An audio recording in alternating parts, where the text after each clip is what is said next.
Okay, hi. My name is Keith Prather, Keith R. Prather, and I am 41-year Army retired veteran. I like to tell folks I started out with two careers, or I ended up with two careers. I started out as enlisted Private E1, made it all the way up to the enlisted ranks of Master Sergeant E8 in the Army. Army all the way. I got excited and one day put my packet in to become a warrant officer, and I submitted it, and I got it, got selected, and finished out my second half of my career as a chief warrant officer 4. My background primarily initially was in administration. I was an admin person. I started out at Fort Jackson for basic training, went to AIT actually at Fort Jackson, and then my first duty station was wonderful Fort Campbell, Kentucky. What's interesting about that, though, is I actually had put on my dream sheet Fort Hamilton, New York. So I wanted to go to Fort Hamilton because I had just gotten into theater my first year of college. And I did a play, and the play was very successful. I got 3 standing ovations out of 6 shows. And so I said, oh, this is great. But I can't go to New York without having a job. So when the recruiter talked to me, I just bumped into a recruiter randomly one day, and in Cleveland, Ohio, where I'm from, and I said, "Hey, can you send me to New York? I might come, I might join." He's like, "Yeah." He said, "Just write that on your sheet, your request." So I did. So I took the test, passed, and all that. Put down my request to go to Fort Hamilton, and lo and behold, I went to Fort Campbell, Kentucky. Never saw Fort Hamilton, never saw Broadway as an actor, and but I ironically enough, how fortuitous and how gracious sometimes life can be. God bless me, I say, because I ended up actually doing 2 plays at Fort Campbell. Fort Campbell at the time had dinner theater. The Army still actually had dinner theaters. And I found out about it while I was stationed there, and I auditioned. So I did 2 plays while I was there. I did a play called Green Pastures, which was a Broadway hit, actually. And then I did another show called A Streetcar Named Desire. And so, yeah, another big hit. So I did get into theater. I know not on New York, not on Broadway or off Broadway, but in Fort Campbell, at Fort Campbell, Kentucky. So that was kind of the beginning of my Army career, and I served 4 years there at Campbell. At that point, I was ready to go back to school, got out, and joined the Army Reserve. And I was wanting to stay in the uniform, but wanting to also be a student and get my degree. And so when I was checking out of Fort Campbell, out processing, I ended up talking to what they call a transition recruiter to put you in the reserve. And he said, "I got a job as a drill sergeant. Would you like to do that?" I was like, "Oh, that would be great." So I had a really good experience in basic training. My drill sergeants were 3 great guys, really. We got roughed up a little bit, but they also spent time talking to us and teaching us how to be a good soldier. And so it wasn't just abusive; it was also a true orientation to the military. And so I did. I became a drill sergeant for the 100th Training Division. Went to drill sergeant school at Fort Knox. Ran up agony, heartbreak, and misery. Loved those 3 hills.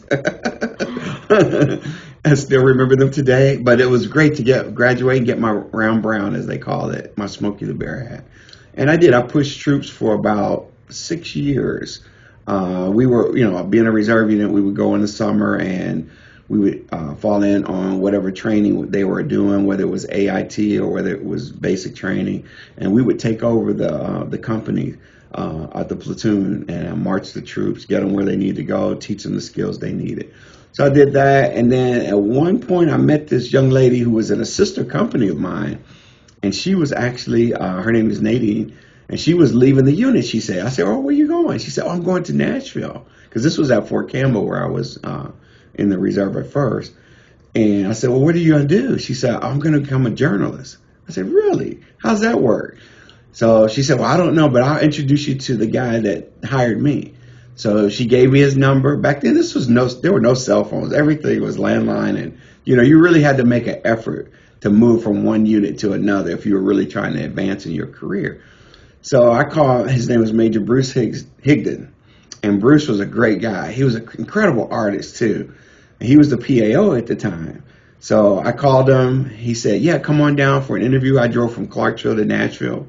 One day I just took off from work. I was working at Fort Campbell at the time as a GS, and met with him. And he said, yeah, I like you. Come on, you're in. And so we had set it up where I would transfer over, go to school at Fort Bend Harrison, to what they call DINFOS, Defense Information School. And I think the school was like 12 weeks. I was up there at Fort Bend Harrison. But it was great. It was active duty school, got trained, came back after my training, and Higdon was gone. I was like, hey, where'd he go? So he was no longer, because he was not only the PAO for the military side, he was also our civilian PAO. And so he worked there every day, and he was gone. So now here I am, the youngest, the next in charge, actually, because he had no assistant. It was just him and then the reserve soldiers, which would have been me, Lee Ellis, and Nadine and Colin Ward. And so we were just rolling along for a little while, doing what we needed to do. And I'm brand new in this field, so I didn't really know. I didn't know the unit. So I'm trying to piece it all together. And then one day they say, hey, you got a new boss coming. I was like, oh, okay, good. So we were like, okay, I wonder who it's going to be. How's he going to be? Because Bruce was a nice guy, right? So then Major Gilbert shows up one day, and we said, okay, here's the new guy. Let's see what's going on. And he was just really, really cool. I mean, we had a great time. He was relaxed.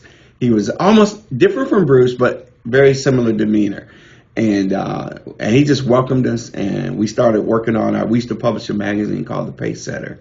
And we started working on our magazine, and it was just nice to have that officer in the charge at that time. I was a staff sergeant when I got there, and helping represent our section. And so I went from there all the way up to E8, to Master Sergeant in that job, and we spent some really exciting times together. We traveled everywhere. We would all travel as a team.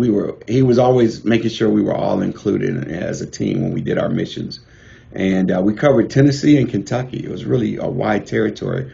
I think we had to the tune of, we had over 30 units maybe in that command. We were a 2-star general officer command, and we covered a lot of territory between from Chattanooga all the way up to Bowling Green, I think, Kentucky, somewhere up in there, maybe even more than that.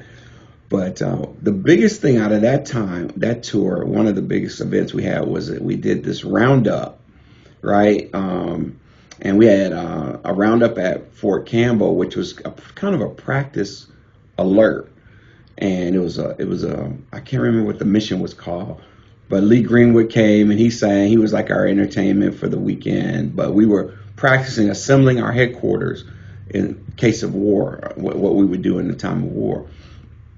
And then it seemed like maybe almost a year later, next thing we knew, we were actually getting called up for real. And we got called up for Desert Shield, Desert Storm. And we were pretty much full-time soldiers at that time. And we were operating out of the Reserve Center there in Nashville, going all over the state, both states, Tennessee and Kentucky, getting units mobilized for the war, for Desert Shield, Desert Storm. And the PAO, what we do is we tell the Army story. So our goal and our mission was to go out, meet with these units, talk to their leadership, talk to their soldiers, and then advertise or publicize the good that they were going to do or contribute to the war. And we published that in our quarterly magazine. So we told the Army story, and then after that happened, ironically, they pretty much decided to downsize us because BRAC came along, and we ended up splitting up. That we were no longer a 2-star command in Nashville. We were a 206 commands, 2 colonel commands. And so at the time, everybody was just kind of baffled. They did an early buyout. So the people that were eligible to retire, they got them off the books. And then the rest of us had to go find a home. And I remember at the time, it was Colonel Gilbert, he got promoted. He went to the 25th and there was another unit called the 2145th. And I went with him to the 2125th, and at that time I had become a warrant officer, and I became his deputy. And so we traveled around the country with our new commander, our Colonel Boyd, telling the story of the 2125th, and the 2135th. Excuse me, 2135th. The 25th was in Atlanta. And so we had a great time. And then finally, guess what? It happened again. They got rid of that unit. And so the 90s, between 90 and 95 and 2000, are very tumultuous years in the reserve. And there was a lot of downsizing, a lot of shifting, a lot of changing. I ended up crossing over. Colonel Gilbert retired. He had hit his time, and so he had to retire. So I ran it for a little while as the PAO for the 2135th. And then after that unit was abolished or inactivated, then I went to the 2145th, which was literally across the hall from us. And I changed career fields, and I went into the JAG Corps. And I became a JAG warrant officer, went to the JAG school, the Army JAG school, which is located at University of Virginia in Charlottesville. It was a great experience. And I spent the rest of my years as an Army JAG. Now, the ironic thing is, in 2003, we got mobilized to go to Fort Benning as a garrison, and we went down there and we took care of soldiers. And I served in the JAG office there, but then I also had a unique experience of becoming an XO, an executive officer. And I was responsible for like 300 soldiers. And these soldiers were soldiers that were considered medical hold or administrative hold. And so I had to case manage many of them, assisting the commander at the time to manage those folks either to get ready to be deployed to Iraq or Afghanistan, or to separate them or send them back home. And did that for 18 months at Fort Benning, which is really good. In that process, my commander got relieved. It does happen even for us. And I ended up getting a call from the colonel at the time. Colonel Kirk was our commander. And he called me and said, no, it wasn't Colonel Kirk. It was, yes, it was. It was still Colonel Kirk. So Colonel Kirk called me. He said, Chief, I need you to come over to my office. And I was like, oh, okay, sir. And I thought we were going to talk about, something related to the unit or a soldier. And he said, I need you to sign these papers. He slid the papers in front of me. I said, well, what's that? He said, just read it. So I read the paper, and it said assumption of command. And I was a young warrant officer. I was a chief warrant officer too. I was basically brand new still. And I said, oh, okay, this is going to be interesting. And I became the company commander of this 300 unit company. And we would call it a detachment, but I've never seen a detachment 300 plus. So we were really a company. But anyway, I did that, did my time there, and we inactivated. Our time was up in 18 months, and went back to my civilian job at the VA. Well, lo and behold, about 2007, I was maybe back for almost 2 years, and we got called up for Iraq. And so we started that whole mobilization process over again, went to all our trainings, and then one of the things that I had the opportunity to do was go back into the public affairs arena. So the colonel needed a PAO, and so I told him, sir, I can do that. I've got a background. That's what I do. And I was able to deploy to Iraq as a public affairs officer for the unit and tell the Army story over there in Iraq while I was there for a year. And saw a lot of things happen, some good, some not good, but we survived it. Fortunately, we had no fatalities. We did lose our command sergeant major. He was in a car wreck over there, and so they evacuated him out right when we got there, literally. And so we ended up having a new command sergeant major. But we all survived it, came back home, and resumed our duties. Then that was 2008 to 2009. 2010, I got called up a third time, and I went to Fort Knox. And lo and behold, at Fort Knox, my good friend, who was my former boss, Doug Gilbert, Lieutenant Colonel retired, he had gotten recall, and he was at Fort Knox. So I told him what was happening to me. I was going to Fort Knox. He said, "Wait, I'm here. You can come up here and we can become roommates." And I was like, "Yeah, let's do it." So we spent about a year together up at Fort Knox. And while I was at Fort Knox, I actually went back on active duty. And I spent from 2010 to 2019 a PCS to Atlanta, Georgia. Did 3 years there. Went to Fort Dix, New Jersey. Did 2 years there, and then ended up in the DMV in Gaithersburg, Maryland, the DC area, and spent my final 2 years as the Deputy Command Chief Warrant Officer for the Legal Command, U.S. Army Reserve Legal Command, and the Program Manager for our SHARP program.